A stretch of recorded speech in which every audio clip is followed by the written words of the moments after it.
और वैज्ञानिकों को भी हार्दिक स्वागत और हमारे छात्र छात्राओं को। पहले मेरा एक प्रश्न है, आप इसका आंसर दीजिए। इधर पे we are here to celebrate क्या सॉइल के लिए सेलिब्रेशन के लिए हम लोग इकट्ठा हुए?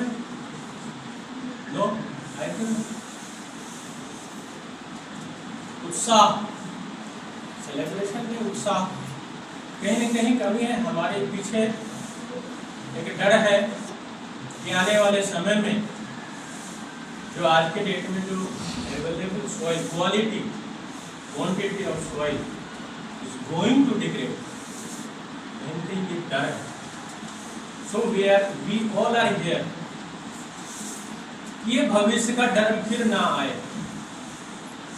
That's why we are there to discuss how to improve our present soil. Knowledge of the pH value of the soil, whether the soil of your locality has become acidic. In that case, if the soil has become acidic, then you need to add calcium oxide or whatever the suggested things to make the proper pH value. What type of crops we are using, whether it is suitable for that particular scenario or not, apart from the soil condition, the environmental conditions also for this. So all the things they are expert. So definitely they are going to guide you better in a better way. So hopefully we are going to learn many things today. So thank you so much.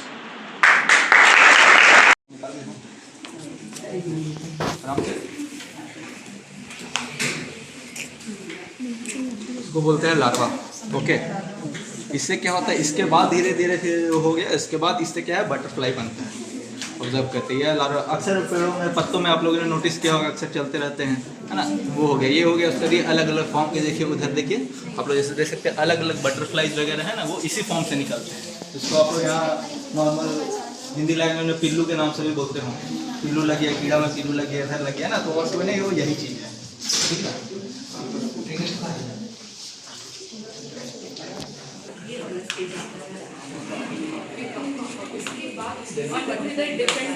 खेत में बगान में अक्सर देखते होगा ना, ये जिसको तुम लोग ये ग्रास हॉपर्स हो गया, ये बटरफ्लाइज हो गया, ये बीटल्स हो गया, जो अक्सर ये एक सैंपल की तरह रखा गया समझाने के लिए, बताने के लिए कि एक्चुअल में कैसा दिखता है। किताबी ज्ञान अलग और फिजिकल।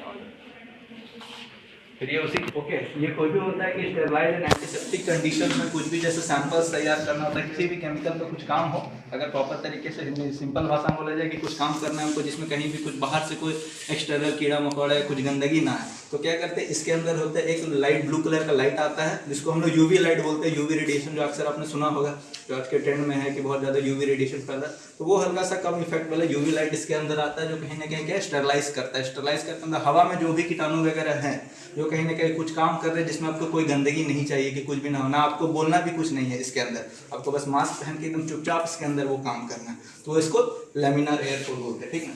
ये हो गया BOD इंक्यूबेटर, ठीक ना। इसके अंदर क्या करते हैं कि जैसे कोई भी सैंपल वगैरह कुछ है, जैसे टेस्ट ट्यूब दिखाना, बैक्टीरिया का सैंपल हो गया समझो, उसको इसके अंदर डालते हैं और उसके बाद उसको रहने के लिए उसको भी अपना एक एटमॉस्फेयर चाहिए ना, हर किसी को कहीं ना रहने के लिए। आपको जैसे हमारे लिए ये पृथ्वी बना हुआ है यहाँ अच्छे से रहने के लिए, तो सबका एक अपना रिक्वायरमेंट होता है कि हमको इतना टेम्परेचर में रहना, इस तरीके से रहना, वो कहीं ना कहीं हम लोग इसके अंदर प्रोवाइड करते हैं। यहाँ से हम लोग टेम्परेचर का ये कंट्रोल करते हैं, आराम से हीटिंग कितना देना है, कूलिंग कितना रखना है, वो सब, ताकि कोई भी चीज़ का ग्रोथ हो, है ना। कैसे देखते हैं कोई खाना वाना हो गया, कुछ दिन तक रखा गया रोटी, तो भुआ पिल्लू लग जाता है, जो आप लोग बोलते हैं थोड़ा सा हो गया व्हाइट कलर का फंगल ग्रोथ हो गया, वो तो उसको कैसे ग्रो करना है प्रॉपर तरीके से, वो चीज़ कहीं ना कहीं वो टेम्परेचर हम लोग इस चीज़ से प्रोवाइड कराते हैं, ताकि कुछ भी चीज़ इन्फेक्ट ना हो, तो उसको कहीं ना कहीं उसमें काम करने से पहले उसको पूरी तरीके से साफ करते हैं, ठीक है। पानी से धो दिए तो जरूरी नहीं है पानी से आप धो दिए तो अच्छी तरीके से साफ हो जाता है। कहीं ना कहीं क्या करते हैं, हाई टेम्परेचर स्टेरिलाइजेशन करते हैं हम लोग, कहीं ना कहीं टेम्परेचर के हद से जो भी बैक्टीरिया वायरस जो है तो वो कहीं ना कहीं मारा जाए। उसके लिए हम लोग क्या हॉट एयर ओवन यूज़ करते हैं। इसके अंदर क्या करते हैं, टेम्परेचर सेट करते हैं, उसके 25 से 30 मिनट तक के लिए उसको छोड़ देते हैं। ये क्या होगा, जितना भी चीज़ है इसका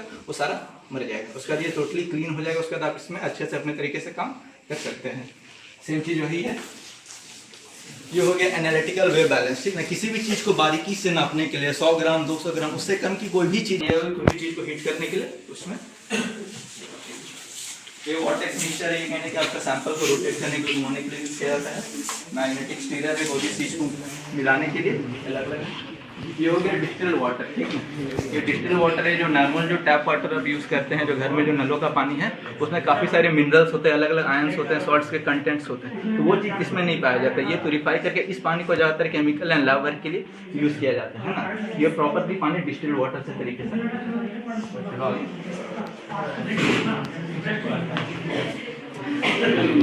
हो गया। तो अलग अलग इक्विपमेंट्स जो अलग अलग लैब में अलग अलग चीज़ों के लिए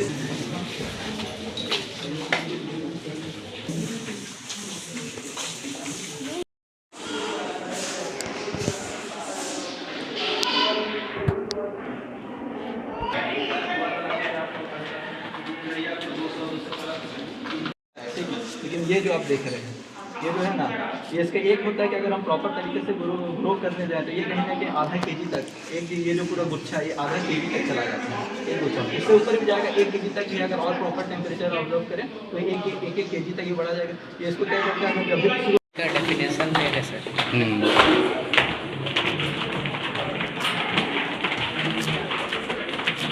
स्कूल नहीं है ना।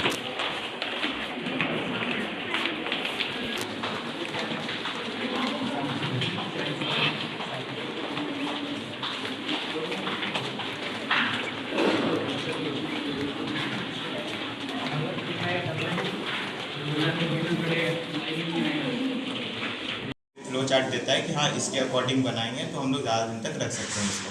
तो ये डिफरेंट प्रोडक्ट्स हैं, एटलीस्ट डिस्प्ले के लिए 5 प्रोडक्ट है हम लोग पास, and we have prepared approx 19 products. यहाँ देख सकते हैं सर कि यहाँ 19 प्रोडक्ट्स है। ये प्रोडक्ट सिर्फ हम लोग बनाने के लिए नहीं है, फॉर एग्जांपल हम लोग इसको सेल भी करते हैं, like with in the college, या फिर यहाँ जो वीकली हार्ट्स लगता है, वीकली मार्केट्स लगता है, उसमें भी हम लोग जा करके इसको सेल कर सकते हैं। और बाकी RTS वगैरह तो सब मतलब स्क्वैश सबको पता होगा कि स्क्वैश मिलता है, लाइक किसान का स्क्वैश मिलता है, सबको पता है। उसको पानी में मिला करके हम लोग उसका जूस वगैरह जो भी पी सकते हैं, तो वो स्क्वैश वगैरह भी हम लोग RTS स्क्वैश ये सब भी प्रिपेयर करते हैं। जैम तो सबको पता ही होगा, जैम भी कैसे बनता है, ये मतलब कैसे बनता है ये नहीं पता होगा, बट जैम तो पता है, खाया होगा सब, तो वो जैम भी प्रिपेयर किए हैं। और ये सब प्रिपेयर करने के लिए डिफरेंट इक्विपमेंट्स यूज़ होता है। फॉर एग्जांपल लाइक अगर RTS या स्क्वैश में चीनी ज़्यादा रहेगा तो कोई तो पिएगा नहीं, चीनी ज़्यादा आएगा तो सिर्फ चीनी का टेस्ट आएगा, उसमें वो जो हम लोग फ्रूट्स का टेस्ट खोज रहे हैं, जो एसेंस खोज रहे हैं, वो तो आएगा नहीं। तो उसके लिए एक रिफ्रैक्टोमीटर आता है कि हाँ उसमें TSS वो बॉक्स में मेजर करते हैं। TSS मतलब टोटल सॉल्युबल सॉलिड, ठीक है। वो basically for example lame language में शुगर को बोला जाता है। तो वो इन केस की शुगर ज़्यादा ना रहे किसी भी स्क्वैश RTS जितना भी प्रोडक्ट है उसमें, उसके लिए हम लोग इसमें मेज़र करते हैं कि हाँ इतना % होना चाहिए, अगर इतना है तो we can sell it up. और दूसरा बात ये कि सबको डेली इंटेक तो पता ही होगा कि एक WHO के थ्रू निकाला हुआ है कि आपको इतना दिन का इतना ग्राम वेजिटेबल और इतना ग्राम फ्रूट्स खाना चाहिए। किसी को पता है कि फ्रूट्स कितना लेना चाहिए डेली? किसी को?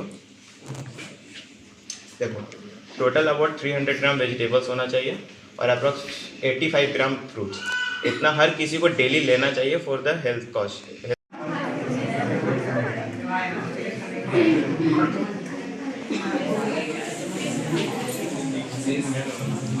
ठीक है कि नहीं, उसमें और क्या किस टाइप का फर्टिलाइजर वगैरह यूरिया खाद किस टाइप का डालना है, अगर पौधा उगा रहा है, अगर उगा रहे लेकिन पौधा मेरा नहीं उग रहा है, सूख जा रहा है बहुत जल्दी मेरा पौधा, तो क्या कारण हो सकता है? तो बहुत बड़ा होता है कि किसान को नहीं कहते मिट्टी की जांच करानी चाहिए।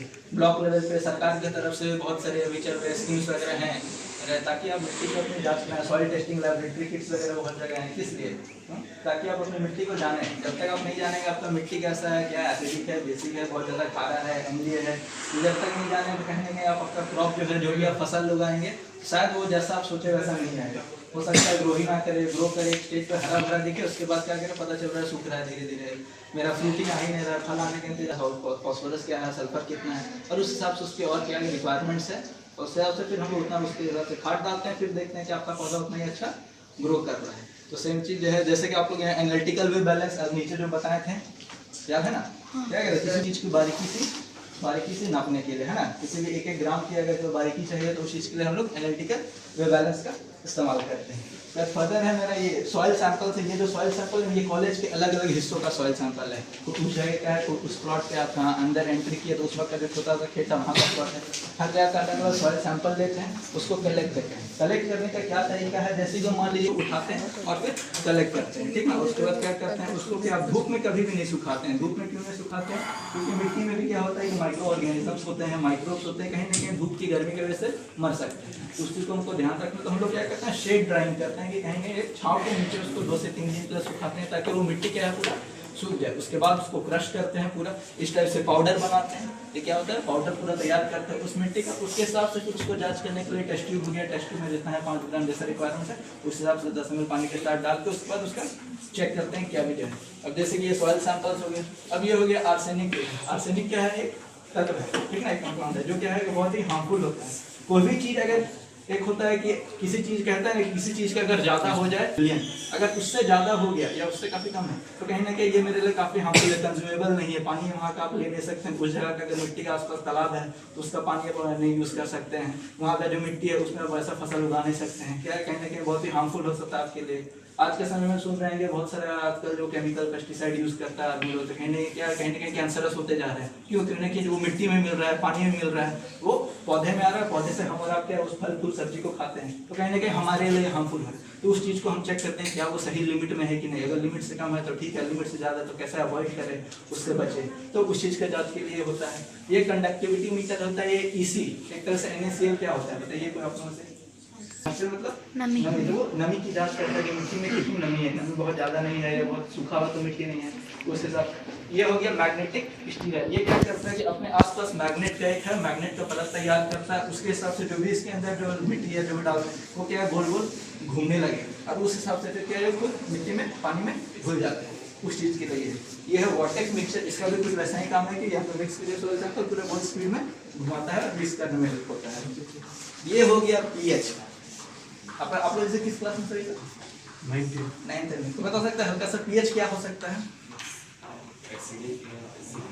उसका रेंज पता है तुम लोग को, pH का रेंज आपका चला जाएगा एसिडिक 6.5 से 7.5 चला जाएगा, आपका न्यूट्रल 7.5 से 14 चला गया तो बेसिकली ये किस चीज़ के जांच करने के लिए होता है, ठीक ना। ये होता है कि जैसे कि आपका फॉर एग्जांपल ये आपका बीकर चला गया, इसमें हम सॉइल सैंपल डालेंगे, पानी डालेंगे, समझे। ये बफर कैप्सूल होता है जो बफर सॉल्यूशन बनाने के लिए इस्तेमाल होता है, जो हम लोग pH को चेक करते हैं, इसको पहले तैयार करते हैं। जैसे फॉर एग्जांपल ये आपका 9.2 pH का एक बफर सॉल्यूशन, मतलब एक कैप्सूल है जो पानी में डाले 9.2 pH का वो पानी तैयार हो गया। उसका ये टेस्ट ट्यूब के उसके अंदर डिप के देखेंगे कि 9.2 दिखा रहा है कि नहीं। अगर कुछ ऊपर नीचे होता है तो सेट करते हैं। इससे क्या करते हैं, pH मीटर का एक्यूरेसी चेक करते हैं, कहाँ pH मीटर भी सही काम कर रहा है। उसके हिसाब से क्या करते हैं, उसका सॉइल लेते हैं, सॉइल उसके अंदर फिर ये टेस्ट ट्यूब उसको जल्दी हल्का सा डिप करके उसका यहाँ से pH रीडिंग ऑब्जर्व करते हैं। pH का बहुत बड़ा रीजन आप लोग जानते हैं कि एसिडिक है बेसिक, और उसी हिसाब से हम जानते हैं कि हाँ मिट्टी में क्या करना है, एसिडिक है तो क्या डाल देंगे, रिएक्शन उस हिसाब से दिखता है। तो वो चीज़ के लिए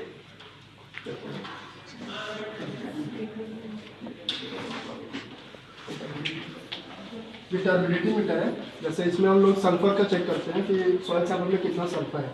तो इसमें हम लोग टर्बिड मतलब होता है कि कोई भी जो सॉल्यूशन है वो मतलब एक कितना ज़्यादा ट्रांसलूसेंट है।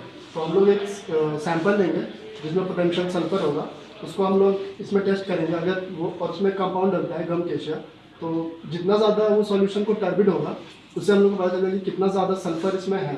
और सल्फर मतलब जैसे कि क्या होता है कि प्लांट्स के लिए बहुत इंपॉर्टेंट होता है। जैसे प्लांट्स में कुछ इंपॉर्टेंट अमाइनो एसिड्स होते हैं, सिस्टीन, लाइसिन, ये सब। तो सल्फर जो होता है वो प्लांट के लिए इंपॉर्टेंट होता है, वो सब अमाइनो एसिड को सिंथेसाइज करने के लिए। तो इसमें हम लोग वो सल्फर का टेस्टिंग करेंगे। ये फ्लेम फोटोमीटर है। तो आप लोग मतलब पीरियोडिक टेबल थोड़ा बहुत पता होगा कि क्या होता है। तो जैसे इसमें जैसे हम लोग सोडियम, लिथियम, पोटेशियम, ये सब जो एलिमेंट्स हैं उसको चेक करते हैं। मतलब बेसिकली ग्रुप 1 और ग्रुप 2 में जो पीरियोडिक टेबल में जो मेटल्स आते हैं उसको हम लोग इसमें चेक करते हैं। ये वर्क करता है, इसमें एक फ्लेम जलता है जो कि उसको हीट करेगा, पोटेंशियल जो भी हम लोग का सॉइल सैंपल है, और हीट करके मतलब ये बताएगा कि उसमें यहाँ पे रीडिंग आएगा कि कितना उसमें ये है, मतलब जो भी हम लोग सोडियम या लिथियम में जो भी चेक कर रहे हैं। ये वर्मी कंपोस्ट का पैकेज है पौधों के लिए एज कम्पेयर टू जो तुम नॉर्मल खाद खरीदोगे या तो वो यहीं पे कॉलेज का ही प्रिपेयर किया हुआ हम लोग कॉलेज में प्रिपेयर करते हैं, उसको दूसरे से लेबलिंग करते हैं, मार्केट में सेल भी करते हैं। केमिकल फार्मिंग नहीं करते हैं हम लोग, ऑर्गेनिक फार्मिंग करते हैं। उसके लिए हम लोग वर्मी कंपोस्ट प्रिपेयर किए, ये हम लोग डालते हैं। फर्नेस इसको यूज़ करते हैं ऐशिंग करने के लिए। तो जितना भी हम लोग को इनऑर्गेनिक हम लोग को टेस्ट करना रहता है तो वो चीज़ हम लोग इसमें डालते हैं और उस चीज़ का ऐश बन जाता है, तो उससे फिर हम लोग उसका नाइट्रोजन वगैरह चेक करते हैं। इसमें 1200 डिग्री सेल्सियस तक टेम्परेचर मतलब इस जो माहौल बनने से उसमें पहुंच सकता है। तो हम लोग 1200 डिग्री सेल्सियस पे ले जाके उसको कंबशन करते हैं, मतलब पूरी तरह से जल जाता है, सिर्फ राख बचता है, कोई भी धुआं नहीं निकलेगा उसमें से, सिर्फ जो राख बचेगा उसी से हम लोग इधर खोल देंगे। छोटा सा स्पेस है, इसके अंदर डाला जाता है, ठीक है ना। ये हाई टेम्परेचर ऐसा काम करता है, ठीक है। 1200 डिग्री सेल्सियस तक एकदम गर्म कर देगा। कोई भी चीज़ जो भी अंदर डाला वो पूरा उसको राख में बना देगा, बिना धुआं बिना आग के। ये बस टेम्परेचर से करता है। ये वाटर बात है। हम लोग कभी भी अगर गैस पे किसी चीज़ को बॉईल करते हैं तो उसका टेम्परेचर फ्लक्चुएट होते रहता है, लेकिन इसका ये काम है कि हम लोग इसमें एक टेम्परेचर सेट करते हैं और उसी टेम्परेचर पे वो केमिकल इस पर हीट होते रहता है। इसके अंदर वाटर रहता है, तुम लोग सामने आके देखो, इसके अंदर वाटर रहता है, इसलिए इसको वाटर बाथ बोलते हैं। और वाटर का स्पेसिफिक हीट कैपेसिटी ज़्यादा होता है, इसलिए हम लोग इसमें वाटर यूज़ करते हैं। देखिए सेम टेम्परेचर है, ठीक ना। अगर तुमको 90 डिग्री से हम जो चाहते हैं यहाँ हमको 80 डिग्री में मेरा गर्म होते रहती है, तो बस 80 डिग्री से 1 डिग्री भी ऊपर नहीं होगा, नीचे में। भाई तुम आग वाला पानी में पानी चढ़ा दिए, उसमें केमिकल डाले, जरूरी नहीं 80 हो गया, 90 हो गया, 60 हो गया, जैसा फिल्म दोगे वैसे। लेकिन ये क्या करता है, कंट्रोल करता है एकदम 90, तो फिर प्रॉपर 90 डिग्री। उसको ऑन कर दो। ये हॉट एयर ओवन है। जब भी हम लोग कोई इक्विपमेंट यूज़ करते हैं तो हम लोग को पहले उसको स्टेरिलाइज करना है, यूज़ करते हैं। इसमें हम लोग रख के टेम्परेचर सेट करते हैं और उसको स्टेरिलाइजेशन करते हैं। बताया था ना नीचे कोयला प्लांट को एनर्जी पे। यहाँ पे सॉइल में सबसे ज़्यादा यूज यहाँ पे इसका फॉस्फोरस के लिए किया जाता है। आता है वो डाल सकते हैं। डिफरेंट हमारा मिट्टी से भी हम लोग उसको एक लेयर एक्स्ट्रा चढ़ा करके मिट्टी से भी कर सकते हैं। टाइट्रेशन सबको पता है, टाइट्रेशन क्या होता है? थोड़ा साइड हो, थोड़ा सा यहाँ गैस से उधर कर ले। वहाँ पे वो किधर अमाउंट में मिला है टेस्टी वाह। अभी हम लोग आ गए हैं फील्ड विजिट के लिए।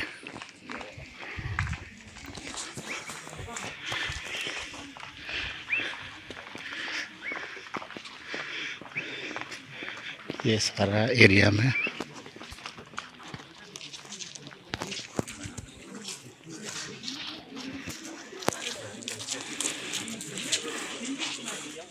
भी यहाँ पे लगाया है, ठीक है। तो पहले ये बताएंगे कि इन्होंने एक्चुअली में यहाँ पे किया क्या है, उसके बाद एक्सप्लेनेशन हम आपको समझ देंगे। मतलब आपने क्या किया है, हम लोग समझ करते हैं और हम लोग का पूरा बैच मिलके यहाँ पे हम लोग कॉलीफ्लावर की कल्टीवेशन कर रहे हैं, जिसमें से हम लोग 2 फील्ड तैयार किए, एक ऑर्गेनिक और दूसरा इनऑर्गेनिक। ऑर्गेनिक में भी 2 है, एक है मल्चिंग और दूसरा है नॉन मल्चिंग। पहले तो हम लोग मल्चिंग क्यों करते हैं, मल्चिंग हम लोग इसलिए करते हैं ताकि जो मिट्टी में जो मॉइस्चर है उसको हम लोग रिटेन कर सके, मिट्टी में जो इवापोरेशन होता है उसको हम लोग कम कर सके। और मल्चिंग हम लोग बहुत तरीके से करते हैं, या तो उसमें हम लोग सॉडस्ट का यूज़, ऑर्गेनिक मल्चिंग और इनऑर्गेनिक मल्चिंग, जिसमें हम लोग ऑर्गेनिक में सॉडस्ट का यूज़ करते हैं और फिर पैडी स्ट्रॉ का यूज़ करते हैं। और इनऑर्गेनिक में हम लोग ब्लैक पॉलीथीन का यूज़ करते हैं, जो कि मेनली कॉलीफ्लावर के लिए सूटेबल होता है। और फिर ठीक है। और जो इनऑर्गेनिक फील्ड है उसमें हम लोग SSP, MOP और यूरिया फर्टिलाइज़र अप्लाई किए हैं उसका ग्रोथ के लिए। आप लोग देख सकते हैं जो हम लोग का मल्चिंग फील्ड में जो ग्रोथ हुआ है हम लोग का प्लांट का, वो जो हम लोग का है वो इनऑर्गेनिक फील्ड का है, उसका ग्रोथ अच्छे से नहीं हो पाया है, जबकि उसमें हम लोग फर्टिलाइज़र अप्लाई किए हैं। उसमें हम लोग का मॉइस्चर भी है, जो कि हम लोग 4-5 दिन पहले इरिगेशन किया है। उस वाले जो इनऑर्गेनिक वाला प्लॉट है उसमें हम लोग पर डे इरिगेशन करते हैं, बट उसका मॉइस्चर वैसे नहीं रहता, लेकिन इसमें मॉइस्चर है। इसमें हम लोग वीडिंग किए हैं एक बार, जबकि इसमें अब तक वीड का ग्रोथ नहीं हुआ है और हम लोग को ज़रूरत नहीं पड़ा वीडिंग।